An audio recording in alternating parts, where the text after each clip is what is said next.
दोस्तों एक बार फिर से हम आपके लिए RRB LP form fill up online 2026 apply process की अपडेट लेके आ चुके हैं।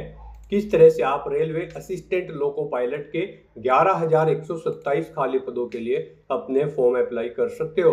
स्टेप बाय स्टेप कंप्लीट जानकारी आपको इस वीडियो में दी जाएगी। लास्ट डेट ऑनलाइन आवेदन करने की 14 जून 2026 है, तो आप जल्द से जल्द अपना फॉर्म अप्लाई कर ले। ऑनलाइन आवेदन करते समय अगर आपके सामने कोई भी टेक्निकल प्रॉब्लम आ रही है तो उसका हल भी आपको इस वीडियो में मिल जाएगा। फॉर्म अप्लाई करते समय आपको कोई भी ऐसी गलती या फिर मिस्टेक नहीं करनी होगी जिसको करने से आपका एप्लीकेशन फॉर्म भी रिजेक्ट हो सकता है। फॉर्म अप्लाई करते समय आपको कुछ जनरल गाइडलाइंस को ध्यान में रखना होगा, तभी आपका एप्लीकेशन फॉर्म भी सक्सेसफुली सबमिट हो पाएगा। आप मोबाइल फोन, टैबलेट या फिर लैपटॉप किसी भी डिवाइस से अपना फॉर्म अप्लाई कर सकते हो। सेम तरह से आपका फॉर्म फिल होगा, बस लुकिंग इंटरफेस चेंज हो जाएगा। फॉर्म अप्लाई करते समय आप अपना रजिस्ट्रेशन किस प्रकार से करोगे, कैसे आप अपना यहाँ पर पर्सनल इंफॉर्मेशन की डिटेल फिल करोगे, किस तरह से कॉन्टैक्ट डिटेल फिल करोगे, आधार पैन वेरिफिकेशन, डिजी लॉकर आपको कैसे वेरिफिकेशन करना होगा, कैसे आप अपना पासवर्ड क्रिएट करोगे, पोस्ट और जोन प्रेफरेंस आपको कैसे देनी होगी, कैसे आप अपना लाइव फोटो कैप्चर करोगे, डॉक्यूमेंट सिग्नेचर फोटोग्राफ आपको कैसे और कितने केबी में अपलोड करने होंगे, फीस पेमेंट करते हुए रजिस्ट्रेशन से लेकर प्रिंट तक आप कैसे अपना फॉर्म अप्लाई करोगे। कंप्लीट जानकारी के लिए आपको ये वीडियो शुरू से लेके एंड तक बिना स्किप किए हुए देखनी होगी। इस वीडियो को पूरा देखने पर ही आपके सभी सवाल और डाउट क्लियर होंगे। तो चलिए दोस्तों, बिना कोई वक्त गवाए शुरू करते हैं RRB LP form fill up online 2026 की पूरी जानकारी। फॉर्म भरने से पहले आपको सबसे पहले हमारी वेबसाइट आईएनडी सरकारी नौकरी के इस पेज पर विजिट करना होगा, जिसका लिंक आपको नीचे description plus first comment box में मिल जाएगा। और हमारे इस पेज पर विजिट करके आप यहां से आरआरबी एएलपी का फॉर्म अप्लाई कर सकते हो। रेलवे रिक्रूटमेंट बोर्ड भारतीय रेलवे आरआरबी की ओर से असिस्टेंट लोको पायलट एएलपी की पोस्ट निकाली गई है। 11,127 वैकेंसीज है। लास्ट डेट ऑनलाइन आवेदन करने की 14 जून 2026 है।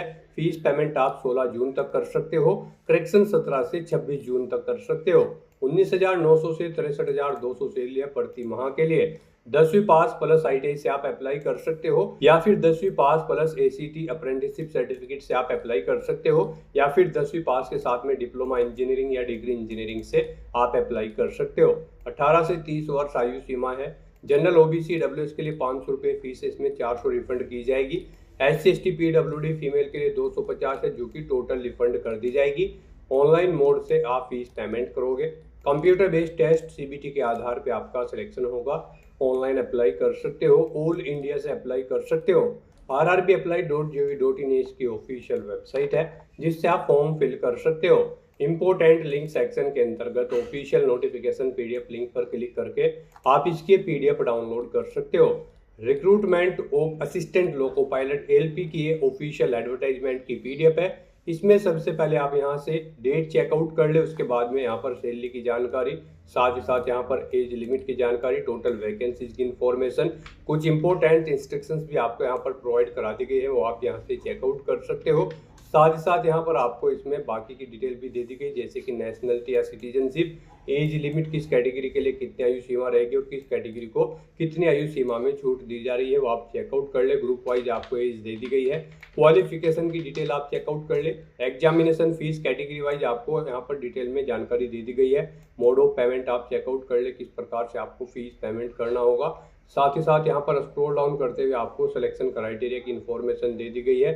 इसमें आपका एग्जाम पैटर्न आपको यहाँ पर देखने को मिल जाएगा। सिलेबस डिटेल में आपको यहाँ पर प्रोवाइड करा दिया गया। टॉपिक वाइज आप पूरा सब्जेक्ट वाइज यहाँ पर सिलेबस भी चेकआउट कर सकते हो। आउट अप्लाई का जो प्रोसीजर है, इसमें आपको अकाउंट क्रिएट कैसे करना होगा, कैसे आपको वेरिफिकेशन करना होगा, कुछ जनरल गाइडलाइंस दी गई है। लाइव फोटो कैप्चर आपको कैसे करना होगा, डॉक्यूमेंट सिग्नेचर फोटोग्राफ कैसे और कितने केबी में आपको यहाँ पर अपलोड करने होंगे, सभी इंपॉर्टेंट गाइडलाइंस आपको यहाँ पर दे दी गई है।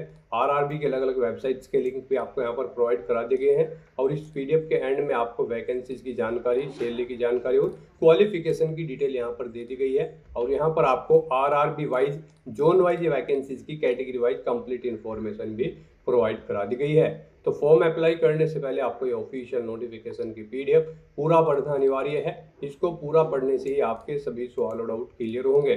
PDF रीड आउट करने के बाद में आपको अप्लाई ऑनलाइन के इस लिंक पर क्लिक करना होगा, तो आपके सामने ऑनलाइन आवेदन करने का ये ऑफिशियल पोर्टल ओपन हो जाएगा। गाइस, यहाँ पर अगर आपने पहले से रजिस्ट्रेशन कर रखा है तो आपको यहाँ पर टॉप पर ही लॉगिन की टैब दी गई है, आप इस पर क्लिक करें। आपके सामने यहाँ पर लॉगिन का इंटरफेस ओपन हो जाएगा।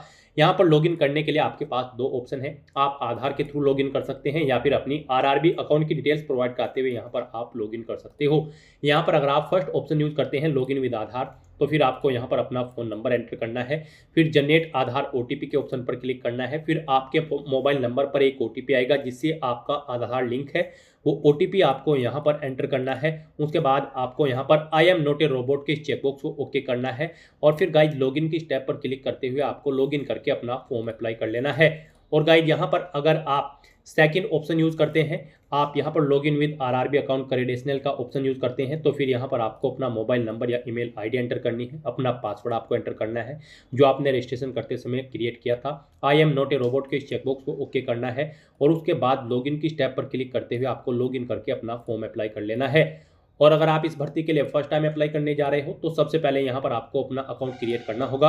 उसके लिए आपको यहाँ पर टॉप पर ही क्रिएट एन अकाउंट का ये टैब दिया गया है, आप इस पर क्लिक करें।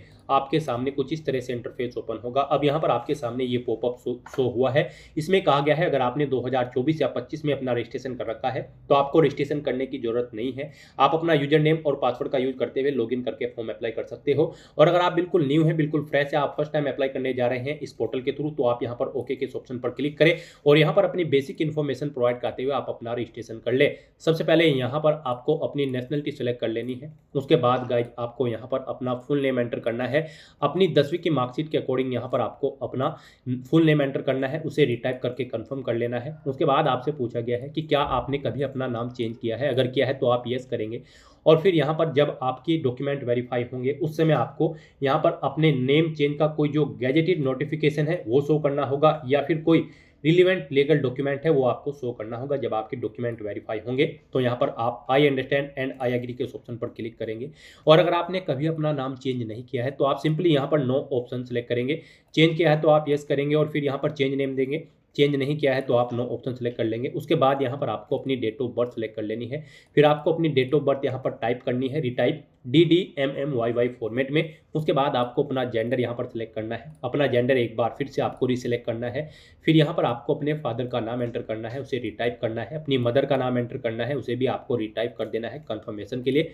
उसके बाद गाइज यहाँ पर आपको अपनी कॉन्टैक्ट डिटेल प्रोवाइड करनी है। यहाँ पर आपको अपना ईमेल एड्रेस एंटर करना है, मोबाइल नंबर एंटर करना है और फिर जनरेट ईमेल OTP और जनरेट मोबाइल OTP के ऑप्शन पर क्लिक करना है। फिर आपके ईमेल ID और मोबाइल नंबर पर OTP आएंगे, वो OTP आपको यहाँ पर एंटर करते हुए अपना मोबाइल नंबर और ईमेल ID वेरीफाई कर लेने हैं। उसके बाद यहाँ पर आपको अपना वेरिफिकेशन करना है। वेरिफिकेशन के लिए यहाँ पर आपके पास 3 ऑप्शन है। आप यहाँ पर डिजी लॉकर के थ्रू अपना वेरिफिकेशन कर सकते हैं या फिर गाइज यहाँ पर आप आधार कार्ड के थ्रू अपना वेरिफिकेशन कर सकते हैं या फिर आपके पास अगर आधार भी नहीं है तो उसके थ्रू भी आप यहाँ पर अपना वेरिफिकेशन कर सकते हैं अपने पैन नंबर की डिटेल प्रोवाइड कराते हुए। तो यहाँ पर हम आपको तीनों ऑप्शंस के बारे में बताएंगे 1 बाय 1 करके। तो यहाँ पर अगर आप ऑप्शन सिलेक्ट करते हैं वेरिफिकेशन थ्रू डिजी लॉकर, तो आपको यहाँ पर वेरिफिकेशन थ्रू डिजी लॉकर के इस ऑप्शन पर क्लिक करना है। फिर यहाँ पर आपको आई कंफर्म के चेकबॉक्स को ओके करना है और उसके बाद गाइज आपको वेरीफाई के इस ऑप्शन पर क्लिक कर देना है। नेक्स्ट आपके सामने डिजी लॉकर का इंटरफेस ओपन हो जाएगा। यहाँ पर आने के बाद गाइज आपको अपना आधार नंबर एंटर करना है, ये कैप्चा कोड आपको यहाँ पर एंटर करना है और उसके बाद फिर आपको नेक्स्ट के इस ऑप्शन पर क्लिक कर देना है। फिर आपके रजिस्टर्ड मोबाइल नंबर पर जिससे आपका आधार अटैच है यानी कि लिंक है उस पर एक OTP आएगा, वो OTP आपको यहाँ पर एंटर करना है और फिर आपको दोबारा से कंटिन्यू के इस ऑप्शन पर क्लिक कर देना है। नेक्स्ट यहाँ पर आपको अपना 6 डिजिट का डिजी लॉकर का सिक्योरिटी पिन एंटर करना है और अगर आप भूल चुके हो तो यहाँ पर आप फॉरगेट सिक्योरिटी पिन के ऑप्शन पर क्लिक करें और अपना सिक्योरिटी पिन यहाँ पर गेट कर ले। गाइड यहाँ पर अगर आपने रजिस्ट्रेशन कर रखा है तो आपको यहाँ पर अपना 6 डिजिट का डिजी लॉकर का सिक्योरिटी पिन एंटर करना है और अगर आपने रजिस्ट्रेशन नहीं कर रखा है तो आपको डिजी लॉकर की वेबसाइट को ओपन कर लेना है और वहां पर अपना अकाउंट आपको रजिस्टर कर लेना है, अकाउंट क्रिएट कर लेना है। इस तरह से अपना पिन यहाँ पर एंटर करने के बाद फिर आपको कंटिन्यू के ऑप्शन पर ही क्लिक करना है। नेक्स्ट आपके सामने आपका डिजी लॉकर अकाउंट कुछ इस तरह से शो होगा। अब यहाँ पर आने के बाद गाइज आपको अलाउ के इस ऑप्शन पर क्लिक करना है इस तरह से यहाँ पर आपका डिजी लॉकर अकाउंट के थ्रू आपका वेरिफिकेशन कंप्लीट हो जाएगा और आपको आरआरबी के इसी इंटरफेस पर रिडायरेक्ट कर दिया जाएगा। नेक्स्ट ऑप्शन यहाँ पर वेरिफिकेशन का है आधार कार्ड के थ्रू। गाइज अगर यहाँ पर आप वेरिफिकेशन थ्रू आधार कार्ड ऑप्शन सेलेक्ट करते हैं तो फिर आपके सामने यहाँ पर कुछ इस तरह से इंटरफेस शो होगा। यहाँ पर आने के बाद आपको अपना आधार कार्ड नंबर एंटर करना है। उसके बाद आपको जनरेट आधार ओटीपी के ऑप्शन पर क्लिक करना है। आपके मोबाइल नंबर पर जिससे आपका आधार लिंक है उस पर एक ओटीपी आएगा 6 डिजिट का, वो ओटीपी आपको यहाँ पर एंटर करना है और फिर आपको यहाँ पर वेरीफाई के इस ऑप्शन पर क्लिक करते हुए आपको अपना आधार वेरीफाई कर लेना है। यहाँ पर आपके लिए सबसे बेस्ट ऑप्शन आधार कार्ड का ही रहेगा, क्योंकि यहाँ पर आगे भी आपको आपके आधार की जरूरत पड़ेगी एग्जाम टाइम के दौरान, वहां पर भी आपको अपना आधार कार्ड शो करना होगा। तो यहाँ पर हम आपको सजेस्ट करेंगे आप यहाँ पर अपना वेरिफिकेशन आधार के थ्रू कर लें। ये आपके लिए सबसे बेस्ट ऑप्शन है। आरआरबी की भर्ती में यहाँ पर आधार मस्ट कर दिया गया है। तो यहाँ पर अब उसके बाद एक और ऑप्शन है, अगर आप करना चाहे तो यहाँ पर आपका थर्ड ऑप्शन है I do not have Aadhaar card. आपको इस ऑप्शन पर क्लिक करना है। उसके बाद गाइड आपके सामने कुछ ये पॉपअप शो होगा। यहाँ पर आपको दोबारा से I do not have Aadhaar card के ऑप्शन पर क्लिक करना है। उसके बाद यहाँ पर आपके सामने कुछ इस तरह से इंटरफेस शो होगा। आप यहाँ पर इस चेकबॉक्स को ओके करें। उसके बाद यहाँ पर आप अपनी कोई वैलिड प्रूफ आईडी सिलेक्ट करें। पैन कार्ड यहाँ पर केवल आपको ऑप्शन दिया गया है। उसके बाद यहाँ पर आपका जो नाम पैन पर आधारित है वो नाम यहाँ पर आप एंटर करें। अपनी डेट ऑफ बर्थ इस कैलेंडर में से सिलेक्ट करें। अपना पैन नंबर यहाँ पर आप एंटर करें। उसके बाद किस अथॉरिटी ने आपको इशू किया है उसका नाम आपको देना है। प्लेस ऑफ इशू यहाँ पर आपको देना है और उसके बाद फिर आपको प्रोसीड के ऑप्शन पर क्लिक करके इस थर्ड ऑप्शन के थ्रू भी आप अपना वेरिफिकेशन यहाँ पर कंप्लीट कर सकते हो। तो इनमें से आपको कोई भी ऑप्शन यूज करते हुए अपना वेरिफिकेशन कर लेना है, ये मस्ट है। ये पूरी वेरिफिकेशन की प्रोसेस हमने आपको बता दी है। इनमें से किसी का भी यूज करते हुए आप अपना वेरिफिकेशन कर सकते हैं। हम आपको एक बार फिर से बता दें, आप यहाँ पर आधार कार्ड के थ्रू अपना वेरिफिकेशन करें, आपके लिए बेस्ट रहेगा। तो यहाँ पर किसी भी ऑप्शन के थ्रू वेरिफिकेशन करने के बाद आपको इस चेकबॉक्स को ओके करना है। I confirm that I am 18 year old या फिर ओल्डर, यानी कि मेरी आयु यहाँ पर 18 साल हो चुकी है या फिर इससे अधिक। आपको इस चेकबॉक्स को ओके करना है। ये डिटेल आप यहाँ पर इस पर क्लिक करके सुन भी सकते हो। और फिर गाइस यहाँ पर आपको अपना पासवर्ड क्रिएट करना है। यहाँ पर आपका पासवर्ड अल्फा न्यूमेरिक फॉर्मेट में होना चाहिए। मींस आपके पासवर्ड में एक अपर केस कैरेक्टर, एक लोअर केस कैरेक्टर, एक इंटीजर नंबर और एक स्पेशल कैरेक्टर जैसे कि @ हैश या फिर डॉलर होना चाहिए। तो इस फॉर्मेट में आपको अपना पासवर्ड क्रिएट करना है। ये एग्जाम्पल हमने आपको दिखाया है। वही पासवर्ड आपको यहाँ पर कंफर्म पासवर्ड फील्ड में एंटर करना है। I am not a robot के इस चेकबॉक्स को ओके करना है। और फिर गाइस आपको यहाँ पर preview and create an account के ऑप्शन पर क्लिक करके अपना अकाउंट क्रिएट कर लेना है। रजिस्ट्रेशन कंप्लीट होने के बाद आपको आरआरबी के पोर्टल पर रिडायरेक्ट कर दिया जाएगा, या फिर आप डायरेक्टली अपने इंटरनेट ब्राउजर के एड्रेस बार पर टाइप कर लें rrbapply.gov.in। आपके सामने आरआरबी की ये वेबसाइट ओपन हो जाएगी। अब गाइस यहाँ पर आपको लॉगिन की स्टेप पर क्लिक करना है। उसके बाद आपके सामने लॉगिन का इंटरफेस ओपन होगा। अब इनमें से आपको दो ऑप्शन दिए गए हैं लॉगिन करने के लिए, लॉगिन विद आधार और login with RRB account credential. आप किसी भी ऑप्शन का यूज करते हुए यहाँ पर लॉगिन करें। अगर आप सेकंड ऑप्शन का यूज कर रहे हैं मान लीजिए, तो यहाँ पर आपको अपना मोबाइल नंबर या फिर ईमेल एड्रेस एंटर करना है। अपना पासवर्ड आपको एंटर करना है जो आपने रजिस्ट्रेशन करते समय क्रिएट किया है। फिर आपको I am not a robot के चेकबॉक्स को ओके करना है और फिर आपको लॉगिन के स्टेप पर क्लिक करना है। फिर आपके सामने यहाँ पर 2 फैक्टर ऑथेंटिकेशन का ये मोड ओपन होगा। अब गाइस यहाँ पर आपको दो ऑप्शन दिए गए हैं। यहाँ पर आप अपना ऑथेंटिकेशन दो तरह से कर सकते हैं, सेंड ओटीपी टू ईमेल या फिर सेंड ओटीपी टू फोन। आप इनमें से किसी भी लिंक पर क्लिक करें। यहाँ पर आप जिस भी लिंक पर क्लिक करेंगे, मान लीजिए ईमेल के लिंक पर आप क्लिक करते हैं तो फिर आपकी ईमेल आईडी पर एक ओटीपी सबमिट किया जाएगा। वो ओटीपी आपको यहाँ पर एंटर करना होगा। और अगर आप send OTP to phone option पर क्लिक करते हैं तो फिर आपके मोबाइल नंबर पर एक ओटीपी सबमिट किया जाएगा। वो ओटीपी आपको यहाँ पर एंटर करना होगा और उसके बाद आपको लॉगिन की स्टेप पर क्लिक करना है। लॉगिन करने के बाद आपके सामने कुछ इस तरह से इंटरफेस ओपन होगा। यहाँ पर आपको कुछ जनरल इंस्ट्रक्शन दिए गए हैं। आपको इन्हें फॉर्म अप्लाई करने से पहले केयरफुली रीड आउट कर लेना है और उसके बाद गाइस आपको यहाँ पर ऑनलाइन एप्लीकेशन के स्टेप पर क्लिक करना है, या फिर आपको टॉप पर ही ऑनलाइन एप्लीकेशन का ये एक और टैब दिया गया है, आपको इस पर क्लिक करना है। इनमें से आप किसी भी टैब पर क्लिक करें। फिर आपके सामने कुछ इस तरह से इंटरफेस ओपन होगा। यहाँ पर आरआरबी के पोर्टल पर करंट में जितनी भी भर्तियां चल रही होंगी वो सभी यहाँ पर आपको शो कर दी जाएगी। यहाँ पर आपको centralized employment notice CN 1/2026 recruitment of assistant loco pilot ALP के इस सेक्शन में आना है। और यहाँ पर ALP की इस भर्ती पर अप्लाई करने के लिए आपको सबसे पहले बोर्ड सेलेक्ट करना है। आप जिस बोर्ड के लिए अपना फॉर्म अप्लाई करना चाहते हैं, रेलवे का बोर्ड सेलेक्ट करें। उसके बाद आप इन चेकबॉक्सेस को ओके करें और उसके बाद गाइस फिर नेक्स्ट के इस ऑप्शन पर क्लिक कर दें। फिर आपके सामने यहाँ पर मेडिकल फिटनेस का ये पॉपअप शो होगा। यहाँ पर आपसे कुछ क्वेश्चन पूछे गए हैं, इनके आंसर आपको यस या नो में प्रोवाइड करने हैं। यहाँ पर आपसे पूछा गया है सबसे पहले, क्या आपको बोलने में कोई प्रॉब्लम है, आप हकलाते वगैरह तो नहीं है। तो यहाँ पर आपको यस या नो अपने अकॉर्डिंग ऑप्शन सेलेक्ट करना है। यहाँ पर अगर यस करेंगे तो फिर आप एलिजिबल नहीं होंगे। मोस्टली यहाँ पर सभी ऑप्शन में आपको नो करना होगा। फिर आपसे पूछा गया है कि क्या आपको सुनने में कोई प्रॉब्लम है, यस या नो आप अपने अकॉर्डिंग करेंगे। फिर यहाँ पर आपसे पूछा गया है आपको दोनों आंखों से बिल्कुल सही नजर आता है, तो यहाँ पर आपको येस ऑप्शन सेलेक्ट करना है। यहाँ पर आपको नो ऑप्शन सेलेक्ट नहीं करना होगा, अदरवाइज आप एलिजिबल नहीं होंगे। फिर आपसे पूछा गया है आप यहाँ पर चश्मे वगैरह या फिर लेंसेज वगैरह का यूज़ तो नहीं करते हैं अपनी आंखों में, तो यहाँ पर आपको येस या नो अपने अकॉर्डिंग ऑप्शन सेलेक्ट करना है। फिर आपसे पूछा गया है क्या आपने कोई लेसिक वगैरह कराया है अपनी आंखों का या फिर कोई सर्जरी कराई है, तो यहाँ पर भी आपको येस या नो ऑप्शन सेलेक्ट करना है। फिर आपसे पूछा गया है क्या आपको कलर ब्लाइंडनेस है, अगर है तो आप येस करेंगे, फिर आप एलिजिबल नहीं होंगे, नहीं है तो आप नो ऑप्शन सेलेक्ट कर लेंगे। तो इस तरह से यहाँ पर आपको अपने अकॉर्डिंग ऑप्शन सेलेक्ट करने हैं और उसके बाद गाइज फिर आपको यहाँ पर कंटिन्यू के इस ऑप्शन पर क्लिक करना है। फिर यहाँ पर आपसे मेंटल फिटनेस के अकॉर्डिंग कुछ क्वेश्चन पूछे गए हैं। यहाँ पर आपसे पूछा गया है कि क्या आप यहाँ पर साइकेट्रिक या फिर न्यूरोलॉजिकल प्रॉब्लम है आपको कोई, अगर है तो आप यस करेंगे, नहीं तो नो ऑप्शन सेलेक्ट करेंगे। फिर आपसे पूछा गया है कि क्या यहाँ पर आपको ब्लैकआउट या फिर दौरे वगैरह पड़ते हैं या फिर आप बेहोश हो जाते हैं कभी कभी, तो यहाँ पर आपको यस या नो अपने अकॉर्डिंग ऑप्शन सेलेक्ट करना है। फिर आपसे पूछा गया है कि क्या यहाँ पर लंबे समय तक आप अपना ध्यान बनाए रखते हैं, यहाँ पर आपको यस या नो अपने अकॉर्डिंग ऑप्शन सेलेक्ट करना है और फिर कंटिन्यू के इस ऑप्शन पर क्लिक करना है। उसके बाद यहाँ पर आपको अपनी मेडिकल कंडीशंस के बारे में बताना है। यहाँ पर आपसे पूछा गया कि क्या आपको डायबिटीज़ वगैरह तो नहीं है, तो यहाँ पर आपको अपने अकॉर्डिंग ऑप्शन सेलेक्ट करना है। फिर आपसे पूछा गया है क्या यहाँ पर आपको हाइपरटेंशन हाई ब्लड प्रेशर की प्रॉब्लम है, अगर है तो यस करें, नहीं तो नो ऑप्शन सेलेक्ट करें। फिर आपसे पूछा गया है कि क्या यहाँ पर आपको कोई सांस की बीमारी या कोई पुरानी बीमारी तो नहीं है, तो यहाँ पर भी आपको नो ऑप्शन सेलेक्ट करना है। फिर आपसे पूछा गया है कि क्या आप यहाँ पर कोई नशे की गोली वगैरह तो नहीं लेते हैं, नशे की दवाइयाँ वगैरह, तो यहाँ पर भी आपको नो ऑप्शन सेलेक्ट करना है। उसके बाद आपको कंटिन्यू के इस ऑप्शन पर क्लिक करना है। अब यहाँ पर आपसे पूछा गया है क्या यहाँ पर आप ड्रग्स वगैरह कोई नशीली दवाइयाँ तो नहीं लेते हैं, तो यहाँ पर भी आपको नो ऑप्शन सेलेक्ट करना है। और आप यहाँ पर शराब वगैरह तो नहीं पीते हैं, आप हैबिचुअल यहाँ पर ड्रिंक तो नहीं करते हैं जिससे आपके काम पर इफेक्ट पड़े, तो यहाँ पर भी आपको नो ऑप्शन सेलेक्ट करना है। उसके बाद आपको कंटिन्यू के इस ऑप्शन पर क्लिक करना है।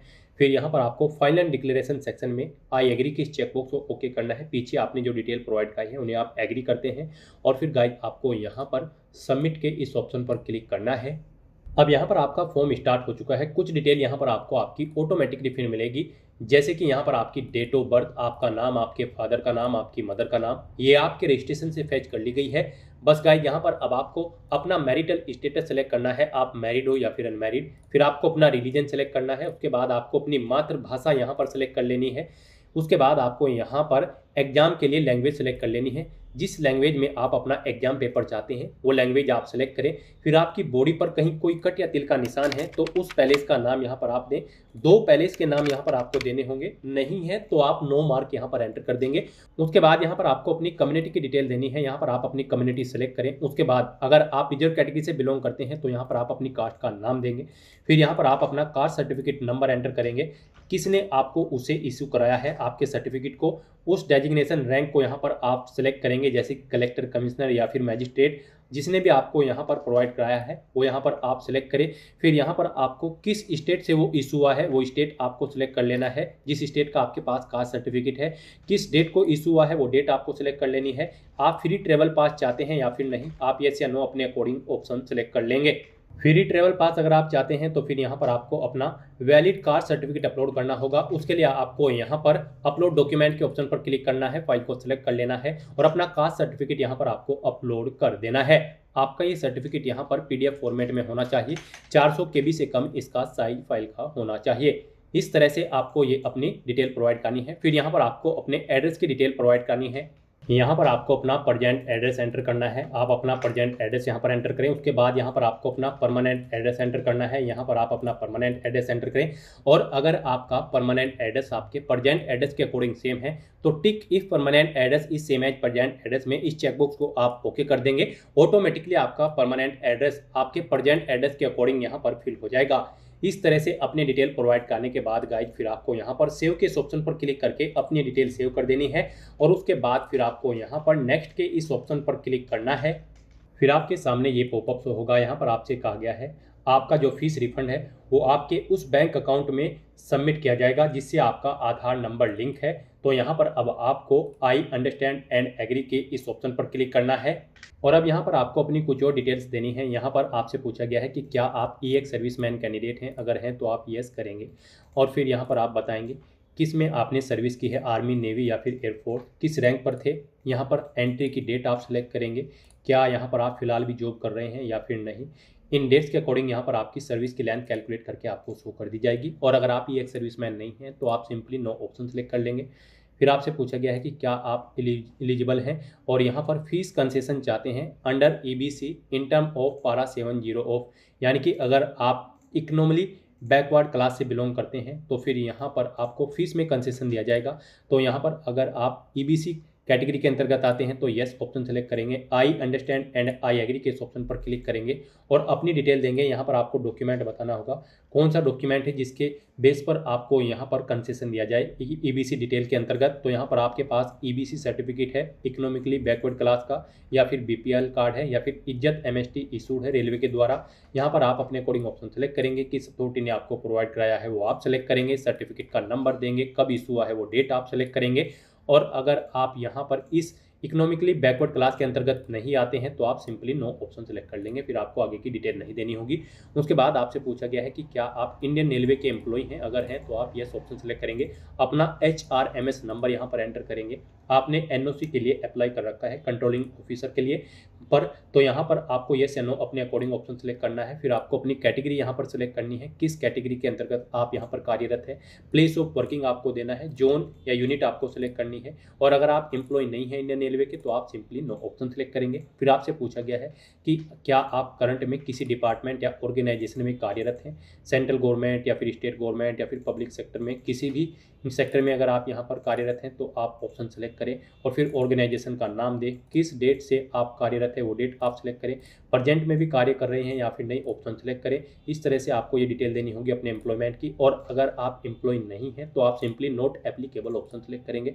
फिर आपसे पूछा गया है कि क्या आपने यहाँ पर ACT अप्रेंटिस का कोर्स कंप्लीट कर लिया है, यहाँ पर अगर कर लिया है तो आप यस करेंगे, ट्रेड का नाम देंगे जिस ट्रेड में आपने कंप्लीट किया है, ट्रेनिंग आपने कब से ली और कब तक आपने ली वो डेट आप सेलेक्ट करेंगे। इनके अकॉर्डिंग आपकी ट्रेनिंग का ड्यूरेशन कैलकुलेट करके आपको शो कर दिया जाएगा। आपका रिजल्ट यहाँ पर डिक्लेयर हो चुका है या फिर नहीं, आप अपने अकॉर्डिंग ऑप्शन सेलेक्ट करेंगे। रिजल्ट डिक्लेयर अगर हो चुका है तो फिर आप अपना सर्टिफिकेट नंबर देंगे, सर्टिफिकेट आपको किस डेट को इशू हुआ है वो डेट आप यहाँ पर सेलेक्ट करेंगे, मार्क्स बताएंगे कितने मार्क्स आपने ऑब्टेन किए हैं, टोटल कितने मार्क्स थे जिसमें से आपने मार्क्स ऑब्टेन किए हैं वो यहाँ पर आप एंटर कर देंगे। इस तरह से यहाँ पर आपको अपने अप्रेंटिसिप जो ACT अप्रेंटिस का कोर्स है उसकी डिटेल देनी होगी, अगर नहीं कर रखा है तो आप सिंपली नो ऑप्शन सेलेक्ट कर लेंगे। फिर यहाँ पर फीस रिफंड के लिए आपको अपनी बैंक डिटेल देनी है, इसमें यहाँ पर आपको अपना आधार नंबर एंटर करना है 12 डिजिट का, वो आधार नंबर यहाँ पर आप एंटर करें जो आपके बैंक अकाउंट से लिंक है, तो यहाँ पर आप अपना 12 डिजिट का आधार नंबर एंटर करें। इस तरह से अपनी डिटेल प्रोवाइड करने के बाद गाइड फिर आपको यहाँ पर सेव के इस ऑप्शन पर क्लिक करते हुए अपनी सभी डिटेल सेव कर देनी है और फिर आपको यहाँ पर नेक्स्ट के इस ऑप्शन पर क्लिक करना है। नेक्स्ट यहाँ पर आपको अपनी एजुकेशनल क्वालिफिकेशन की डिटेल प्रोवाइड करनी है। गाइड यहाँ पर RRB ALP की इस भर्ती में पार्टिसिपेट करने के लिए आपका 10वीं क्लास पास आउट होना जरूरी है, प्लस आपके पास यहाँ पर नेशनल अप्रेंटिसशिप सर्टिफिकेट होना चाहिए या फिर ITI का सर्टिफिकेट होना चाहिए रिलीवेंट ट्रेड के अंतर्गत, या फिर आपके पास इंजीनियरिंग डिग्री होनी चाहिए रिलीवेंट ट्रेड के अंतर्गत, या फिर आपके पास 3 साल का डिप्लोमा होना चाहिए इंजीनियरिंग का रिलीवेंट ट्रेड के अंतर्गत। तो यहाँ पर अब आपको अपनी क्वालिफिकेशन की डिटेल देनी है। सबसे पहले यहाँ पर आपको अपनी 10वीं क्लास की डिटेल देनी है, उसके बाद आपके पास इनमें से जो भी क्वालिफिकेशन है, आपके पास अप्रेंटिसशिप सर्टिफिकेट है या फिर ITI सर्टिफिकेट है या फिर डिग्री है आपके पास इंजीनियरिंग की रिलीवेंट ट्रेड के अंतर्गत या फिर डिप्लोमा है, तो उनकी डिटेल यहाँ पर आपको देनी होगी। सबसे पहले यहाँ पर आपको अपनी 10वीं क्लास की डिटेल देनी है, तो यहाँ पर आप मैट्रिकुलेशन ऑप्शन सेलेक्ट करें और यहाँ पर आप अपनी 10वीं क्लास की डिटेल आप प्रोवाइड कराएं। सबसे पहले आपको स्टेट सेलेक्ट करना है, जिस स्टेट से आपने अपनी 10वीं क्लास पास आउट की है, फिर आपको डिस्ट्रिक्ट सेलेक्ट कर लेना है। उसके बाद आपको यहाँ पर बोर्ड का नाम एंटर करना है जिस बोर्ड से आपने अपनी 10वीं क्लास पास आउट की है। फिर आपको पासिंग डेट सेलेक्ट करनी है, कब आपने अपनी 10वीं क्लास पास आउट की है, अपनी 10वीं का रोल नंबर यहाँ पर आपको एंटर करना है और फिर यहाँ पर आपको अपनी 10वीं क्लास के सर्टिफिकेट का सीरियल नंबर भी एंटर कर देना है। इस तरह से यहाँ पर आपको अपनी 10वीं क्लास की डिटेल प्रोवाइड करनी है और फिर गाइड आपको यहाँ पर ऐड के इस ऑप्शन पर क्लिक करते हुए अपनी ये डिटेल ऐड कर देनी है 10वीं क्लास की। इस तरह से यहाँ पर आपकी 10वीं क्लास की क्वालिफिकेशन सक्सेसफुली ऐड हो जाएगी। इसमें अगर आप एडिट करना चाहते हैं तो पेंसिल के इस ऑप्शन पर क्लिक करके आप एडिट कर सकते हैं। इसे डिलीट करना चाहते हैं तो डिलीट के इस ऑप्शन पर क्लिक करके आप डिलीट कर सकते हैं। अब गए यहाँ पर आपको 10वीं क्लास की डिटेल प्रोवाइड करने के बाद आपको अपनी नेशनल अप्रेंटिसशिप सर्टिफिकेट की डिटेल देनी है, या फिर ITI कर रखी है तो उसकी डिटेल देनी है, या फिर आपके पास इंजीनियरिंग डिग्री है उसकी डिटेल देनी है, या फिर आपके पास 3 साल का डिप्लोमा है इंजीनियरिंग का रिलेवेंट ट्रेड के अंतर्गत उसकी डिटेल आपको देनी है। इनमें से आपके पास जो भी क्वालिफिकेशन है वो यहाँ पर आप सेलेक्ट करें और फिर उसकी डिटेल यहाँ पर आप प्रोवाइड कराएं। मान लीजिए आपके पास ITI है तो फिर यहाँ पर आपको डिसिप्लिन देनी होगी, जिस डिसिप्लिन में आपने अपने ITI कंप्लीट कर रखी है जिस ट्रेड में। उसके बाद आपको स्टेट सेलेक्ट करना है, किस स्टेट से पास आउट की है, डिस्ट्रिक्ट सेलेक्ट करना है, इंस्टीट्यूट का नाम देना है जिससे आपने अपनी ITI पास आउट की है, पासिंग डेट आपको सेलेक्ट कर लेनी है। यहाँ पर आपको सर्टिफिकेट NCVT से मिला है ITI का या फिर SCVT से, आप अपने कोडिंग ऑप्शन सेलेक्ट करें। सर्टिफिकेट का टाइप सेलेक्ट करें, और नेशनल ट्रेड सर्टिफिकेट है या फिर स्टेट ट्रेड सर्टिफिकेट है, आप अपने कोडिंग ऑप्शन सेलेक्ट कर लें। इस तरह से अपनी डिटेल प्रोवाइड करने के बाद गाइज फिर आपको यहाँ पर ऐड के इस ऑप्शन पर क्लिक करके अपनी ये डिटेल भी ऐड कर देनी है। इस तरह से यहाँ पर आपकी ITI की डिटेल भी सक्सेसफुली ऐड हो जाएगी। तो इस तरह से यहाँ पर आपने जो भी कर रखा है 10वीं के बाद नेशनल अप्रेंटिस सर्टिफिकेट, ITI या फिर डिग्री या फिर डिप्लोमा इंजीनियरिंग में रिलेवेंट ट्रेड के अंतर्गत, उसकी डिटेल यहाँ पर आप प्रोवाइड कर सकते हैं। ITI के साथ अगर आपने यहाँ पर डिग्री या फिर डिप्लोमा भी कर रखा है तो उसकी डिटेल भी आप यहाँ पर ऑप्शन सेलेक्ट करने के बाद सेम ऐसे ही प्रोवाइड कर सकते हैं। तो इस तरह से यहाँ पर अपनी क्वालिफिकेशन की डिटेल प्रोवाइड करने के बाद गाइड फिर आपको यहाँ पर नेक्स्ट के इस ऑप्शन पर क्लिक करना है। नेक्स्ट यहाँ पर आपको अपना फोटो और सिग्नेचर अपलोड करने हैं। यहाँ पर आपको फोटो कैप्चर करने के लिए 2 ऑप्शन दिए गए हैं। आप यहाँ पर डायरेक्टली कैप्चर लाइव इमेज के ऑप्शन पर क्लिक करें, अपने वेब कैमरा के थ्रू अपना लाइव फोटो कैप्चर कर लें, या फिर आप यहाँ पर capture live image from mobile के इस ऑप्शन पर क्लिक करें। आपके सामने यहाँ पर एक QR कोड शो होगा। इस QR कोड को आप अपने मोबाइल फोन से स्कैन करें। अपने मोबाइल फोन में आपने जो भी यहाँ पर QR कोड स्कैनर इंस्टॉल किया हुआ है उसके थ्रू आप इसे स्कैन करें। उसके बाद आपके मोबाइल फोन में आपको अपना RRB का अकाउंट लॉगिन करना होगा। अपने लॉगिन की डिटेल प्रोवाइड करते हुए आपको अपने डैशबोर्ड में लॉगिन कर लेना है, और फिर वहां से आपको अपना फोटो लाइव कैप्चर करना है। फोटो कैप्चर करते समय आपको अपना फेस सर्कल में प्रॉपर वे में लाना है और अपनी आंखों को 2 या 3 बार ब्लिंक करना है। उसके बाद यहाँ पर आपका लाइव फोटो कैप्चर हो जाएगा आपके मोबाइल फोन से। यहाँ पर फोटो कैप्चर करते समय आपको कुछ जनरल इंस्ट्रक्शंस दिए गए हैं, आपको इन्हें रीड आउट कर लेना है। फोटो कैप्चर करते समय आपको सफेद कपड़े नहीं पहनने हैं, और जिस स्थान पर आप अपना फोटो कैप्चर करेंगे वहां पर प्रॉपर वे में लाइट होनी चाहिए और प्लेन बैकग्राउंड उस स्थान का होना चाहिए। और यहाँ पर आपको बिल्कुल सीधा कैमरे की तरफ देखना है, और आपको यहाँ पर फोटो कैप्चर करते समय अपने सर पर कोई टोपी या फिर कैप नहीं पहननी है, ना आपको अपने चेहरे पर कोई मास्क लगाना है, और ना ही आपको अपने आंखों पर कोई चश्मा यहाँ पर पहनना है। तो यहाँ पर आपको कुछ इन इंस्ट्रक्शंस को ध्यान में रखते हुए अपना लाइव फोटो कैप्चर कर लेना है। दोस्तों, मोबाइल से लाइव फोटो कैप्चर करने के लिए सबसे पहले आपको अपने फोन में QR code scanner application open करनी होगी। उसके बाद में आपको ये बार कोड यहाँ पर स्कैन कर लेना होगा। उसके बाद में आपको इस लिंक पर क्लिक करना होगा। उसके बाद यहाँ पर आने के बाद में आपको RRB अकाउंट के अंतर्गत अपने डैशबोर्ड में लॉगिन करना होगा। लॉगिन करने के लिए आप आधार से लॉगिन कर सकते हो या फिर RRB अकाउंट के थ्रू लॉगिन कर सकते हो। जैसे कि हम आपको RRB अकाउंट के थ्रू लॉगिन करके दिखा रहे हैं। सबसे पहले आपको यहाँ पर अपना ईमेल एड्रेस एंटर करना होगा, पासवर्ड आपको एंटर करना होगा और इस चेक बॉक्स को ओके करना होगा, और यहाँ पर लॉगिन की स्टेप पर क्लिक करके अपने डैशबोर्ड में लॉगिन कर लेना होगा। लॉगिन करने के लिए आपको ईमेल आईडी या फिर मोबाइल फोन पर एक OTP सेंड करना होगा। उसके लिए आपको यहाँ पर इस लिंक पर क्लिक करना होगा।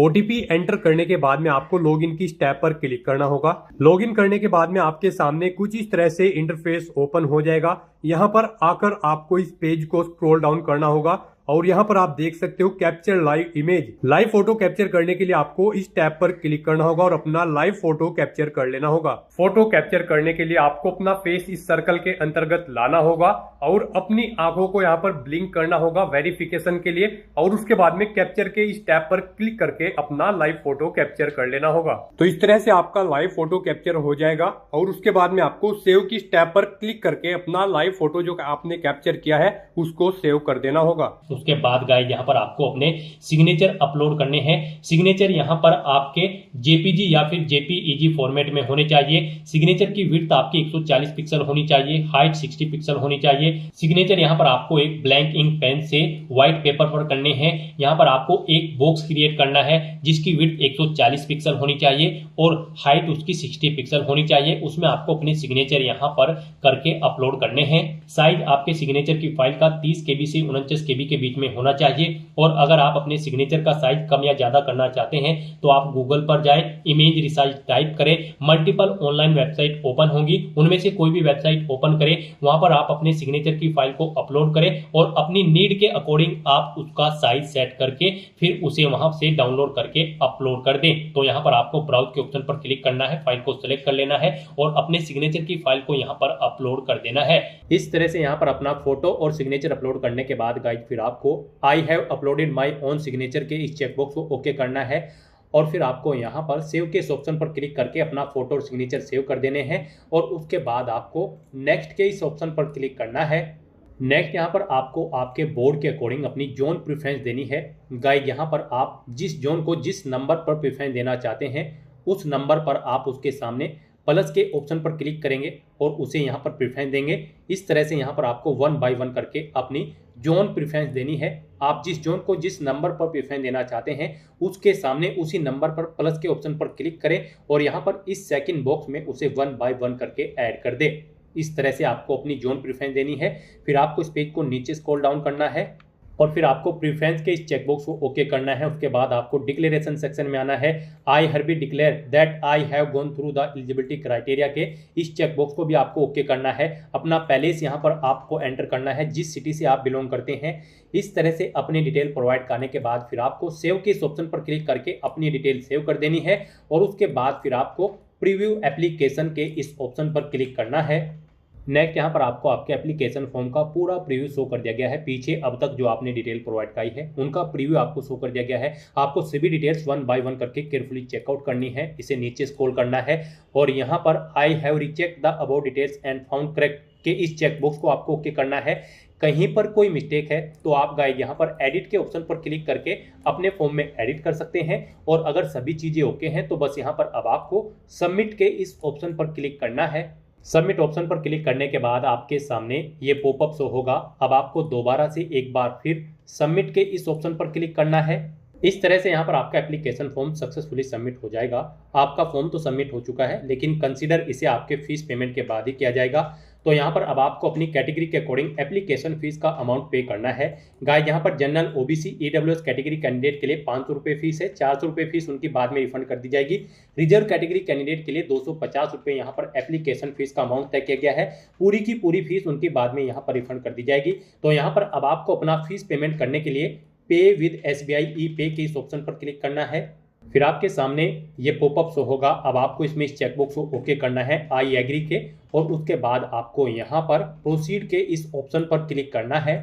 नेक्स्ट यहाँ पर आपको फीस पेमेंट के इस इंटरफेस पर डायरेक्ट कर दिया जाएगा। यहाँ पर आप debit card, credit card, net banking या फिर UPI के माध्यम से अपना फीस पेमेंट कर सकते हो। यहाँ पर आपके लिए सबसे बेस्ट और इजी ऑप्शन UPI का रहेगा। आप UPI के इस ऑप्शन पर क्लिक करें। उसके बाद आप यहाँ पर UPI QR के इस रेडियो बटन पर क्लिक करें और फिर गाइस आप यहाँ पर पे नाउ के इस ऑप्शन पर क्लिक करें। फिर आपके सामने ये QR कोड शो होगा। आप इसे अपने UPI से स्कैन करें और अपना फीस पेमेंट कर दें। सक्सेसफुली फीस पेमेंट करते ही यहाँ पर आपके एप्लीकेशन फॉर्म की सभी टास्क कंप्लीट हो जाएगी। फिर आपको आपके डैशबोर्ड में डायरेक्ट कर दिया जाएगा और फिर वहाँ से आपको अपने एप्लीकेशन फॉर्म का एक हार्ड कॉपी या फिर सॉफ्ट कॉपी प्रिंट आउट ले लेना है फ्यूचर यूज के लिए, फ्यूचर रेफरेंस के लिए। तो दोस्तों ऐसे आप RRB assistant loco pilot ALP की इस भर्ती के लिए अपने फॉर्म अप्लाई कर सकते हो बिना कोई मिस्टेक किए हुए। आज की इस वीडियो में बस इतना ही। आई होप ये वीडियो आपको पसंद आई होगी। अगर पसंद आई हो तो इसे लाइक और शेयर करें। चैनल पर नए हो तो इसे सब्सक्राइब कर लें। Thanks for watching.